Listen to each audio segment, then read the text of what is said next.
love with a smile. Tuning us to the radio, in a live. Listen us sa mankod, listen to the music and it feels so good. Ayaw talaga ng pod, pagpagkag pero lingaw man pod. Sa balay man o trabaho, listen us sa mankamo adto. Giving you the best music, dili lang sa Super Radio. Kay ang adlaw siguradong lingaw, dili magpaulahi kay siguradong kuyaw. Para sa Bulawan na probinsya, Super Radio, sa Bulawan na pasigla, Super Radio.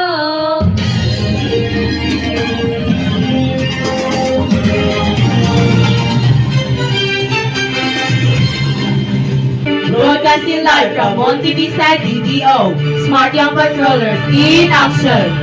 Maayong buntag, mga higala, maayong pagpaminaw sa numero 1 Super Radio 99.9 FM. Ako di ay si Abby J. Danjo, ang iyong male news anchor. O ako si Algie Coral, ang inyong female news anchor. Walay gidapigan, walay gipasakitan, serbisyong tinutangay lamang. Diri sa Super Radio 99.9 FM. Para sa headlines, Halos 50 pesos ang gitaas sa mga presyo sa pang-Noche Buena items busa nagawas ang NTI o priceless. mga ganap sa Intramurals diri sa Monte Vista National High School. Misuse sa El Salvador, Philippines, wala ng karga sa top 5. Tanan ka na sa pagbalik sa Super Radio 99.9 FM. Mga higala, andam na baka mo sa usa ka kahigulungan nga anunsyo, hatagi ug pasilibot ang bagong Koi Herbal Capsule. Kini nga makatilingala nga herbal nga tambal gihimuan at bangon ng mga balatian sama sa sakit sa ulo, sakit sa lawas ug kasakit sa mga kasukasuan. Ito nag-atos sa sakit sa akong ulo ug kini nag-influensya sa akong produktibidad ug kahapon nga kahintang. Apan, sipat na sugod ko og gamit sa Koi Herbal Capsule, labi kaayo nga nag-ubos ang akong sakit sa ulo ug basta ko ang akong kusog o hinayakan. Ayaw pag-antos ug kasakit ug kahalantanon. Ang Koi Herbal Capsule gihimo gikan sa mga natural nga mga sangkap, maayo nga gipili alang sa ilang mga kinaiya nga makahatag og kahisog. Siguro epektibo ug gisubay sa daghan nga tuig nga paningkamot ug pagtukod. Koi Herbal Capsule ang natural nga solusyon sa labing malipayong kinabuhi. Preo konsulta sa inyong profesional sa panglawas. Sa wala pa mag-uumpisa o bagong tambal. Ang konsulta mahimong maglain-lain.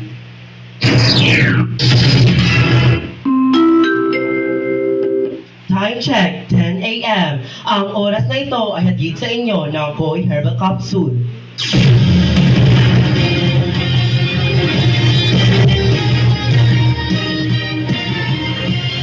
O karon, sugdan na nato ang mga balita bahin sa grabing pagbaha na nasinati sa pipila ka probinsya sa Mindanao. Sa Davao City, pipila ka mga karsada sa barangay Karinan, Poblasyon ang gibahaan human sa pagbundak sa kusog ng ulan. Tungod niini, hangtod sa tuod ang tubig baha. Ang ubang pasahero stranded sa kilid sa dalan tungod sa baha. Mihimo dayon ng rescue operation ang kapulisan sa Dakbayan sa Davao tungod sa kataas sa tubig baha. Ang Davao City Disaster Risk Reduction and Management Office nagpahibalo sa tanan barangay na paghimo o preemptive evacuation sa mga lugar na dapit doon sa mga suba. So weather update, atong paminawon ang report nila Kaya Basa o Gijing Marquez.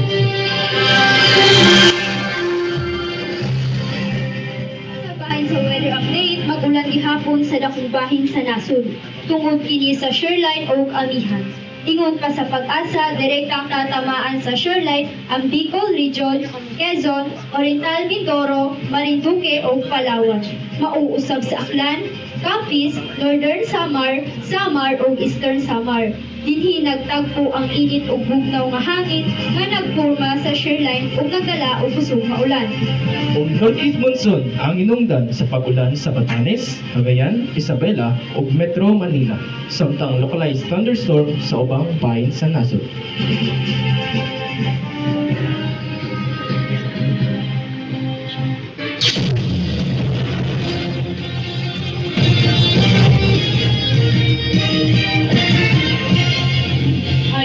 40 pesos ang itaas sa presyo sa pampang Noche Buena items. Busang DTI nagawa sa price guide para sa mga nangita o baragong pamaliko. Sa paggawa sa Noche Buena price guide ng Department of Trade Industry, 152 sa 242 na produkto na naa sa listahan ang itaas sa presyo. Apil na din ni ang amo na 125 pesos ang itaas. Nakadepende kini sa brand o sa gramo. Mas nakupod noon sa keso bigola na abot sa 33 pesos ang regular cheese na pangkalaman, 49 pesos ang itaas. Mabot po ng 30 pesos ang itaas sa mayonnaise tingon pa sa DTI. Itaas ang presyo tungkol sa maghal nga raw materials o napagasto sa pagbiyahe ninini.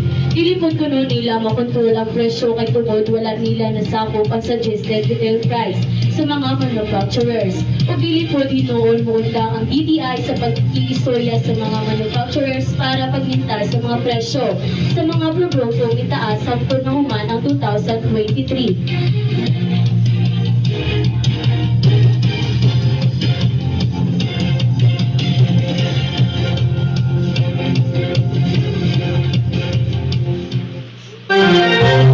Sa balitang sports, ani ang report nila Silent Sikat o Laika Makampon. Ug karong adlaw atong isgutan ang usa ka mga lingawan nga kalihukan dinhi sa atong eskwelahan sa Monte Vista National High School. Kadtong Disyembre 1, adunay kalingawan sa Monte Vista National High School nga gitawag nga Intramurals. Ang mga estudyante nila sa atong eskwelahan ibahin og upat ka grupo na matawag nato silang Green Warriors, Blue Phoenix, Red Stallions, at Yellow Panthers. Ug naglain pa mga events nagikalinguan ni ining grupo ha. First place sa barang competition ay ang Red Stallion. First place sa Yells competition ay ang Blue Phoenix. First place sa pageant ay ang Green Warriors. Kining mga aktibidad dito mga para disco, pagtinapangay o paglambo sa mga talento sa bisan unsa nga sports. Kini ang atong paandiing nga Sports Intramural sa Super Radio 99.9 FM. Hangtod sa sunod nato nga pagkita, padayon o paglambo ang tanan mga higala.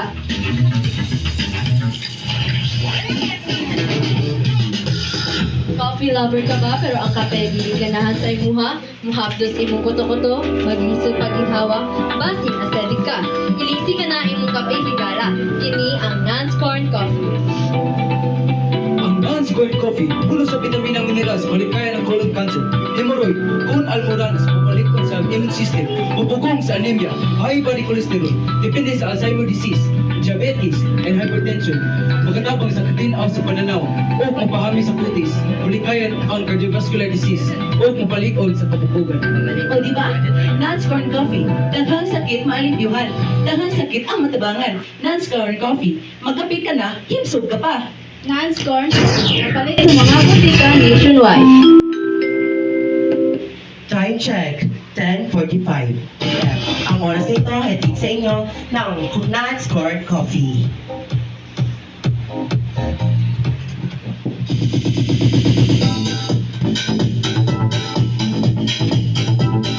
Sa balitang showbiz, ato paminawan ang report nila ng Jana Ayento o Crystal Suladete.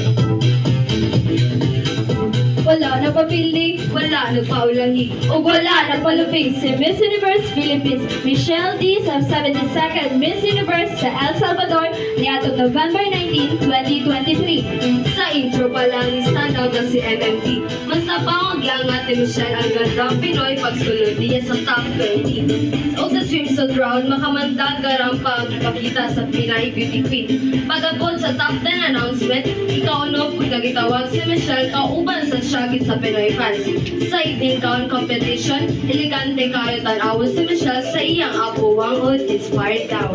Kalitra kawadan ugan ang mga Pinoy fans kay wala natawag si Michelle sa top 5. Sa ulahi, giuli ni Miss Nicaragua ang corona. First time para sa Nicaragua na muli ang Miss Universe crown. First runner-up si Miss Thailand ug second runner-up naman si Miss Australia.